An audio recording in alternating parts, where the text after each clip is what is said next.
space terbuka gitu loh. Dan itu sangat menguntungkan bagi para jungler. Oke, dan ini dia untuk draft. Game pertama kita match pembuka juga first pick untuk Aura, second pick untuk Geekfam. Yap, dengan Sandal Lucas dari Aura yang sudah meracik adanya Minotaur Faramis masuk ke dalam pilihan. Banding mereka cukup menghindari hero-hero team fight kuat sepertinya dengan efisiensi yang besar atau yang bisa memperpanjang team fight dan ya dropnya udah langsung ditutup. Seperti biasa juga ya, walaupun first pick dari Aura, Matilda tetap dibuang. Mereka udah kayaknya benar-benar oke. Gak ada lagi permainan Matilda dari Aura. Kita udah tahu kalau misalkan ofensivitas dari Yawi akan sangat berkurang sekali. Ya. Jadi mendingan ban aja. Ini kayaknya Nolan atau Joy mau tuker Fredrin sih. Gue rasa kayak gitu ya. Karena ya sisa satu kan ini bandnya kan. Masih ada Nolan, ada Joy. Atau jangan-jangan karena ini perebutan Rookie of the Week ya. Udah kita adu aja assassinnya. Mumpung game pertama. Wah, Diadu menarik semua. sih. Diadu semua kan? Anda bersana nih. Lepasin semuanya. Nolan, Joy, semua bisa digunakan di game kali ini. Berarti pilihannya di Aura nih. Mereka pengen ngamanin hero seperti apa. Tapi apa yang paling aman untuk di first pick? Ya Bang Fredrin. Fredrin paling aman. Untuk Bang sekarang gue Fredrin. lumayan setuju Fredrin sih. Bang Tapi Fredrin. kalau memang ya pattern assassinnya bagus banget, gue masih masuk Nolan. Nolan, tapi kalau Nolan nih ya, mumpung Angelanya di ban, jadi gengking ke lini belakangnya lebih gampang Bisa, juga. bisa. Lebih enjoy dia untuk menggunakan Nolan. Carinya yang strong mid berarti ya. Strong mid sama strong rom biar ya Nolannya nggak di-invest dari awal gitu. Novaria sih sebenarnya nggak di ban, tapi kalau misalkan kita ngomongin strong mid ya, kayaknya bukan Novaria sih pilihannya. Ini masih termasuk yang agak-agak sedikit riskan untuk di early game, karena targetingnya kan single targetnya dari Asa Recall juga nggak segampang itu untuk di aim. Benar-benar. Dan ini dia untuk Nolan ya, akan langsung menjadi pilihan pertama. Ngandelin ke arah mobilitas dari teman-teman Aura. Dan sekarang dari Geek, mereka harus coba untuk cari yang bisa menyeimbangkan. Apakah Joy akan muncul? Yang pasti chemistry-nya udah membaik nih kalau kata Aboy. Wah, setuju sih. Udah Karena kelihatan ya. melihat dari referensi pertemuan mereka, mungkin terakhir kita melihat bagaimana penekanan terhadap monster jungle ketika mungkin Hazelnya juga membawakan Fredrin pada kala itu. Walaupun berhadapan dengan Nolan, tapi dia seberani itu untuk ngepres balik bagaimana Nolan ini walaupun ada perbedaan 2 level dari Gary pada saat bertemu dengan Dewa. Iya, menarik banget. Dan Cloud yang muncul bersama dengan Valentina. Joy-nya ntar dulu kali ya, kalau emang mau Joy atau Fredrin-nya juga masih bisa di 3. Mengingat ya dua-duanya kan hero jungle juga nih, kalau diambil sama Aura mungkin itu bakal keluar dari konsep gameplay Aura sih. Atau jangan-jangan di sini Geekfam juga mau ngebuang lebih banyak hero dari kubu Aura. Let's say Aura dengan banning phase yang sisa ada 2 di sana, jatuhnya mereka masih bisa bawain beberapa hero yang bisa di-ban. Let's say adalah Lancelot, Joy, atau bahkan Fanny. Tapi Barat, XP lane. Ini udah kemungkinan besar ya, Hah? fix XP gak sih harusnya? Harusnya. Harusnya. Kecuali Harusnya. nekat banget tiba-tiba Dino Yawi kan gitu. Bawa flicker Daytona Oke. duluan. Tapi Fredrin possible tetap ya? Possible nggak Possible, untuk Barat? tapi kayaknya tidak kecil aja dianjurkan. sih, size-nya kecil aja. Ya kalau ditanya, bisa nggak Barat Romer? Bisa. Bisa. Kita bisain aja. Dan ini dia Balaiski. Ada sedikit komen. Excited lawan Yawi karena dia best roamer di Filipina. Menarik nih ya. Cuman memang gue tadi coba cari-cari nih historinya Baloy dan juga Yawi. Heeh. Agak susah sih, karena Agak susah. Baloy ini tipikal yang respect doang, ya respect each other lah. Jadi ketika dia main, dia respect lawannya, dan lawannya juga secara otomatis langsung respect dia gitu loh jadinya. Iya. Gak ada historical yang memorable banget gitu dari mereka. Atau yang spicy. Mungkin mencari bumbu dari Lim kayaknya. Untuk nanti buka puasa Lim. Cari-cari susah pak, gak Tapi nemu. emang Baloy bukan tipe orang yang kayak gitu Iya ya. kan, dia respect each other aja. Bahkan dalam timnya sendiri dia kayak sosok ayah yang sangat mengayomi dan menaungi adik-adiknya gitu. Tapi kayak sekarang Novaria juga udah langsung muncul ke dalam fase banning. Oke, Novaria yang sudah di-ban menandakan Yeskiel yang memang masih belum memunculkan hero-nya ini masih benar-benar jadi opsi yang menarik ya. Kalau misalkan kita ngomongin soal Valentina juga Lim. Karena kebetulan Valentinanya kan di sini udah terbuka dan tanpa adanya Faramis. Apakah nantinya Yeskiel akan membawakan hero seperti Gord yang tersisa? Karena jatuhnya untuk pegangin hero kayak Fredrin, Gord masih capable. Iya, kalau mau safety sebenarnya sih macam Lilia juga enak ya. Dia adu pok balik dan di lane tengahnya juga nggak salah clear. Tapi coba kena ya. Taunya kena ya buat Yawi. Iya sih.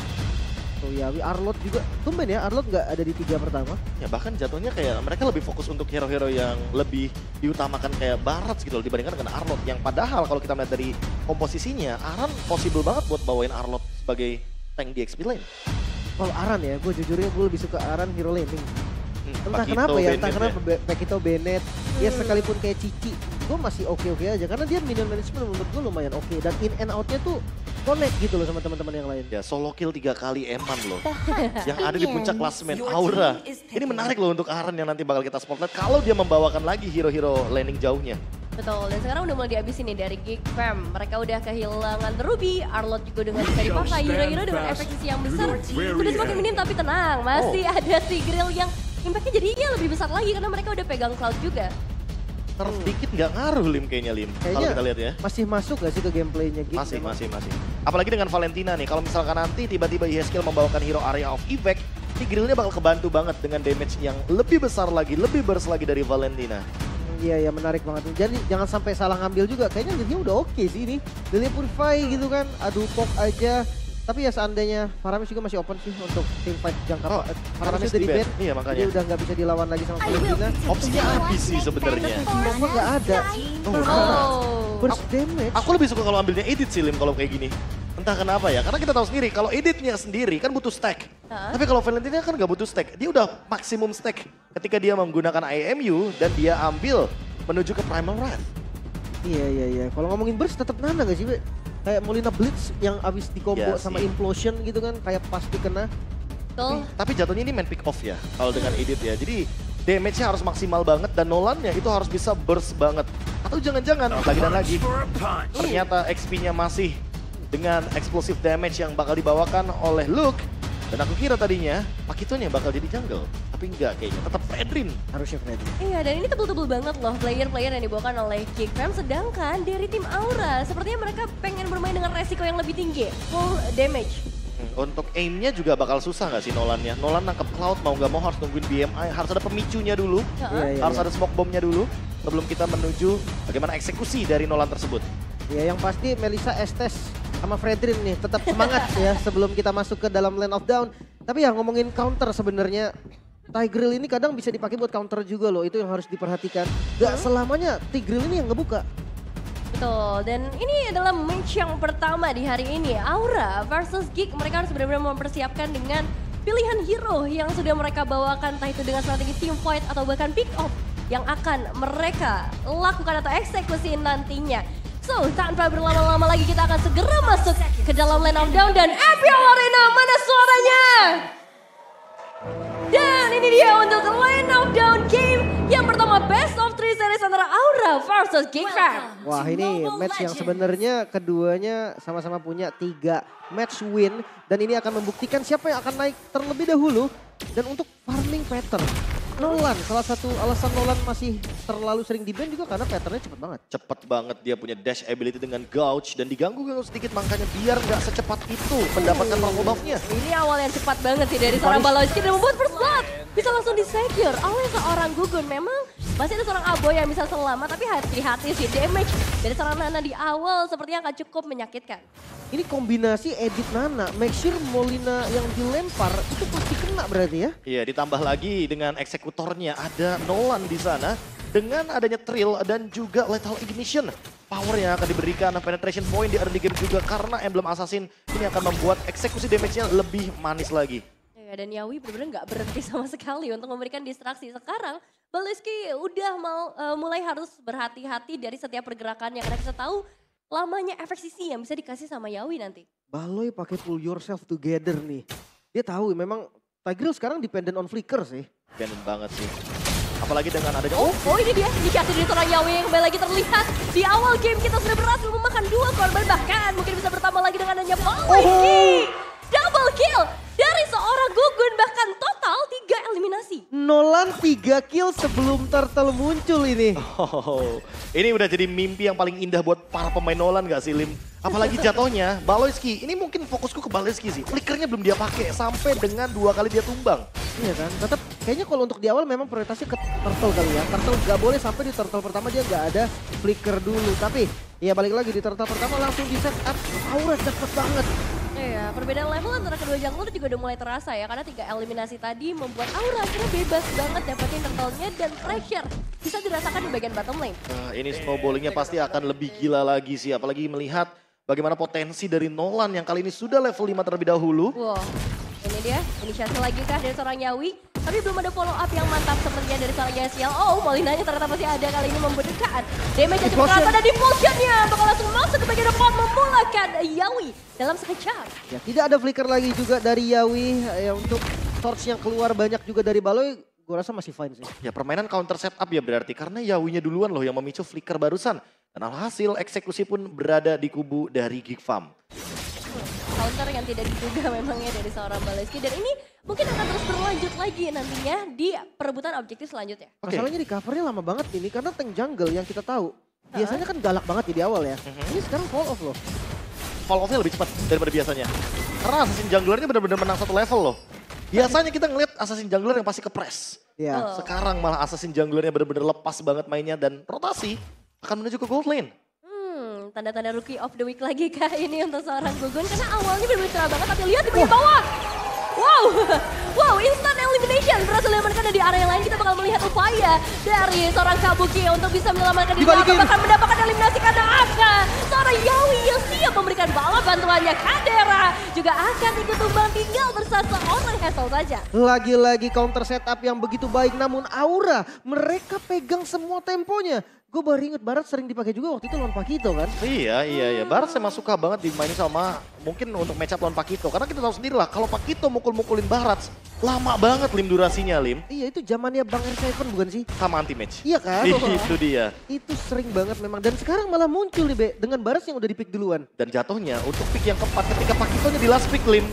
Ini berarti benar-benar big win banget buat Aran. Tuh, dan lagi-lagi untuk objektif ini masih 100% ada di tangan teman-teman dari Aura. Space yang mereka ciptakan dengan eliminasi bahkan sampai 7 eliminasi di bawah menit yang kelima. Ini akhirnya tercipta besar banget space untuk mereka. Makanya mungkin untuk winning conditionnya masih ada di Farland ya Be ya? Iya Farland mungkin bisa jadi solusi karena dengan permainan 4-1 Geek Farm bisa menjalankan semua lininya. Aran harus ngebadanin teman-teman dari Aura. Dan masalah utamanya juga kalau Aura ada yang pegangin Farland-nya atau lane jauhnya. Sepertinya belum ada yang kuat untuk match up 1v1 lawan Pakito. Kecuali kalau ganking lagi dari Yeskiel nih Lim. Dimatiin Pakitonya. Iya 3-2 mau nggak mau tapi lihat player gold by best gold. Ini 3 teratasnya masih Aura loh. Masih Aura dan Nolan dari Gugun. Ini memimpin dengan 5 poin kill. 5 poin eliminasi yang sangat-sangat menurutku udah enak banget sih untuk Nolan di early game. Iya, cukup sulit juga sih untuk Geek mencari jalan keluar dari posisi yang terpressure seperti ini. Tapi lihat di area top lane, apakah bakal ada upaya untuk mendapatkan eliminasi? Hati-hati, Yawi tidak akan tinggal diam seperti dia di momen seperti ini. Shatter, langsung dikomit. Bakal coba dipaksakan lagi karena 3 pemain bakal coba untuk mundur terlebih dahulu dan Aran masuk dari bagian belakang. Siapa yang akan diincar dengan Detonatus Welcome-nya karena sekarang 3 pemain dari Geek Farm sudah mulai sekarang dan 1 pemain berhasil ditelan hidup-hidup Baloyski. Harus tumbangnya sekarang. Aran juga akan menjadi korbannya setelah mendapatkan double kill yang begitu manis. 1 pemain tersisa Aboy dan survive bahkan masih sempat mendapatkan double kill dan sekarang waktunya untuk Aboy ditumbangkan. Di zoning habis-habisan Aran langsung menutup jalan mundur dari Geek Fam dan muter sedikit nggak ngaruh karena Yeskiel akhirnya bisa hadir. Kabuki pun hadir tapi Aboy mendapatkan kompensasi yang begitu mahal nampaknya. Ya memang mendapatkan shutdown tapi yang sangat disayangkan Luke tumbang untuk kedua kalinya Lim. Satu-satunya harapan winning condition dari Geek Farm yang kita tahu sendiri split push ternyata terkena solo kill dari Gugun dengan perbedaan sekarang 4 level. Wow, dari seorang Gugun sendirian saja. Tapi Baloyski sayang banget 1 resource skills yang akhirnya nggak berguna. Implosion yang kurang on point tadi. Mahal. Gagal menangkap dan itu di posisi turtle spawn. Ini bakal jadi keuntungan untuk Aura lagi dan lagi dengan perbedaan 3 level. Battle of Retribution harusnya diamankan oleh Gugun dan Aura. Ya, gak banyak yang bisa dilakukan oleh seorang Baloyski juga ya. Dalam posisi seperti ini hanya bisa memantau dan Aran sudah mulai memancing pertengkaran. Wah udah itu udah injak-injak bumi udah kagak mau maju sih harusnya. Dinonya udah buka Detonas dan ya akhirnya lebih milih mundur dengan perbedaan level. Perfect objektif turtle untuk Aura. Dan gak cuma objektif turtle tapi sekarang dari segi outer turret pun mereka udah berhasil ngedapetin di area mid lane dan juga di area top lane. Lagi-lagi permainan counter setup ya kuncinya ya. Baik dari Aura atau bahkan Geek Farm, mereka harus pinter-pinter nih untuk mainin kitingnya. Jangan terlalu all in atau membuka ultimate terburu-buru, apalagi flicker. Yawi dari tadi membuang flickernya, dia yang tumbang. Terkena Baloyski dengan implosion. Berulang kali seperti itu dan mungkin terjadi juga di bagian top lane ketika Baloyski yang open duluan dengan implosion. Iya sih gue cukup setuju kayak belakangan aja Kadir. Oh masih ada blessing duet sih untuk bisa menyelamatkan dirinya. Tapi ini dari seorang Gugun pun harus tetap berhati-hati. Para pemain dari Geekfam seperti akan sedikit menyusul dan ada seorang Aran yang sudah memberikan distraksi dari 3 pemain. Ada depan sana didorong langsung ke bagian belakang. Gugun mencoba untuk melarikan diri dan satu nyawa terakhirnya masih menyelamatkan dirinya. Masih bisa selamat dari Gugun, bahkan hampir saja tadi melakukan satu fight back. Kadera tanpa disadari dia tuh kena damage dan Detona. Detona Soulcam sudah berhasil menelan satu korban 3 lawan 1. Akan menjadi hal yang pasti bagi teman-teman Aura. Posisi Baleski yang gak terlalu baik. Iya. Yawi ya, kira tadi bisa lagi-lagi counter ya, Be? Ya, counter setup. Lagi dan lagi kunci kemenangan dari match kali ini sepertinya. Yang harus diperhatikan, jangan terlalu all in, jangan terlalu ganyang. Tapi kalau sendirian boleh sih diganyang. Iya, ini sendiri lawan 4 pemain. Apa pergerakan yang ingin dilakukan oleh seorang Hazel sebenarnya? Karena itu posisi yang sangat berbahaya. Oke, kita berbicara sedikit soal Nolan yang sudah terkena nerf juga. Gak ada efek debuff dari Fracture, terkena implosion sangat mudah sekali. Tapi ternyata Gugun beberapa kali menghindarinya, Lim. Dan bahkan melakukan fight back dengan item yang mungkin emang sudah proper untuk sampai saat ini. Tapi setidaknya ini kan assassin, man. Iya, levelnya sih yang bikin akhirnya ya HP-nya assassinnya tetap akan gede. Ini Akan level 13 loh. Hazel aja baru level 10, apalagi dengan goldnya tadi. Total goldnya udah hampir 8.000 kalau nggak salah. 3 item planet udah jadi juga. Ini agak susah sih sebenarnya. Entah kenapa Geekfam mereka tuh kayak kehilangan dari tempo biasanya. Dan 2 letter Jacken. Kayaknya kalau misalkan kita lihat dari komposisi ini ya, komposisi itemnya ya, mungkin Gugun akan menuju ke Antiquiras. Jadi itemnya dia build kayak Fanny sepertinya. 3 item penetration, sisanya mungkin Antiquiras, Athena Shield. Bisa jadi, ya biar nggak gampang di shutdown juga kan. Tapi ya Lordnya free untuk Aura. Berhasil diamankan tanpa adanya gangguan sama sekali. Cukup sulit untuk keluar dari tempat persembunyian mereka. Bahkan invasi akan dilakukan oleh seorang Aran juga dengan satu buah Detona Soulcam yang udah berhasil memakan seorang Hazel dengan nyawa yang terbatas. 3 pemain bakal cukup untuk ditangkap. Hidup godlike. Dan seorang Gugun berhasil memberikan 7 total eliminasi dan mendapatkan lagi menjadi 8 eliminasi. Perbedaan atribut yang terlalu jauh membuat Gugun yang di all in pun masih bisa selamat. Bahkan di posisi buff yang dimiliki oleh Geekfam mereka nggak bisa berbuat apa-apa. Ya, sini dia satu buah turret lagi yang akan menjadi milik dari Aura sembari menunggu adanya Lord yang sedang berjalan dari area top lane. Tapi masalahnya Geek hanya punya 2 pemain saja untuk melakukan defensif. Wah, ini defensifnya benar-benar susah banget untuk dilakukan sebenarnya oleh Geekfam. Tapi setidaknya mereka masih punya cloud harapan terakhir dari Cadera untuk menuju ke late game. Dan tadi kalau teman-teman lihat ya, pas team fight dari Aura dan juga Geekfam, itu Gugunnya nungguin implosionnya dulu, baru dia join team fight. Dan tidak mustahil kalau itu akan diulang kembali oleh Gugun. Kesempatan terakhir untuk melakukan defensif diawali dengan adanya satu buah blessing duet dari seorang Cadera. Tapi ngomongin ke arah impact masih belum terlalu banyak. Dan Gugun! Satu elimination solo kill ke arah seorang Luke yang notabene merupakan satu hero yang begitu keras. Dan ini akan membuat mereka bisa mendapatkan yang lebih banyak lagi. Detona Soulcam memakan satu korban tambahan lagi. Kabuki memang harus hilangan dan pertukaran dan ternyata berhasil di-secure lebih banyak oleh Geek. Triple kill dari Aboy. Geekfam masih bisa defense, masih bisa bertahan. 3 member bahkan dari Aura yang harus gugur. Dan sekarang memang tidak ada efek shutdown ke arah Gugun. Tapi goldnya, perbedaan gold dari 12.000 mulai turun sedikit demi sedikit ke angka 9.000. Overheating mungkin terjadi dari kubu Aura. Terlalu panas dan ingin lebih lagi. Overextend yang sepertinya cukup memburuk. Dan bisa dibilang akan membuahkan comeback kalau Geekfam mampu untuk memanfaatkan ini. Comeback 1.500 lim. Walaupun Lord advantage-nya lumayan untuk Aura. Tapi menurutku kalau diulang-ulang terus, Caderanya bakal full senyum bareng Aboy. Itu dia, walaupun gak ada blazing duet ya. Kayak tadi dia buka pertamanya tuh pakai blazing duet loh. Iya. Untuk clear wave minion yang ada di bagian top lane. Tapi kayak entah kenapa Tigreal ya se-fall off apapun pasifnya tetap kuat sih buat nahan. Bener, apalagi tadi masih ada beberapa base turret juga untuk tambahan damage. Cuman masalahnya sekarang kan udah nggak ada nih 2 base turret di area mid lane dan juga di area top lane. Nah ini nih proses dari Aran mencari stack juga. Karena mau gak mau ya biar tetap bisa ngebadanin. Aran butuh 10 stacknya. Dan kalau kita lihat dari item bahkan Aran selesai dengan Winter Truncheon. Dia bener-bener jadi mau pure bait di sana. Dan ada Dreadnought Armor serta Blade of Despair dari Gugun. 902 bisa bertambah. Aku setuju bisa bertambah. Iya. Item defense-nya 1 aja ternyata ya. Paling ke arah Antiquiras. Karena memang Blade of Despair butuh juga sih. Ya karena tadi gara-gara Blade of Despair Gugun ini solo kill Karah Luke. Solo kill Karah Luke yang... Didorong langsung oleh seorang Baleski. Tapi ya still survive. Aran masih punya banyak resource untuk bisa melarikan diri. Apalagi sekarang kita bakal melihat momen di area Lord. Siapakah yang dapat mendapatkannya? Apakah Aura atau Geek bisa melakukan kontes? Mungkin tergantung dengan setupnya juga. Tapi gue rasa Geek dia harus ekstra hati-hati banget, masih 7.000 gold nih yang diungguli kalau memang mau kontes. Dan kita tahu sendiri, Fredrin lose condition, Lim. Untuk mengejar ke level 15, ini udah bukan cuma effort yang dibutuhin. Ini bisa dibilang butuh banget yang namanya keajaiban, space, dan bahkan dari gignya itu sendiri, ini butuh banget untuk ngasih beberapa farming untuk Hazel. Cuma masalahnya semakin late game, Hazel nggak butuh-butuh banget farming. Yang butuh farming adalah Cadera dan Aboy. Iya, lumayan setuju saat late game ya. Apalagi ini dengan kondisi 2 best turret hilang ya. Lordnya dapat lagi juga jalan ke arah mid lane. Seandainya Aura dia bisa masukin 3 lane push dengan bagus, dengan rapi, kayaknya ini bisa jadi close game. Tapi jangan sampai kayak tadi overheating bisa nabrak juga terlalu dalam, akhirnya ya diponis juga. Setuju. Harus ada remnya dulu ya kan. Setidaknya kalaupun mereka nggak dapetin base kemenangan, mereka harus mundur karena udah untung loh dapetin Lord. Iya, satu buah konsil udah sempat dibuka tadi sama seorang Yawi, tapi memang belum ada inisiasi kecuali sekarang mencoba untuk masuk ke bagian depan Yawi. Ternyata yang harus tumbang dan Luke di bagian belakang dengan nyawa yang terbatas. Mencoba untuk melarikan diri terlebih dahulu, tapi ya ada seorang Hazel yang begitu bebasnya untuk bisa memberikan damage tambah, ada base-nya menjadi incaran utama dari Aura. Aura berhasil mengamankan game yang pertama. Nolan dari Gugun bisa membuahkan hasil manis bagi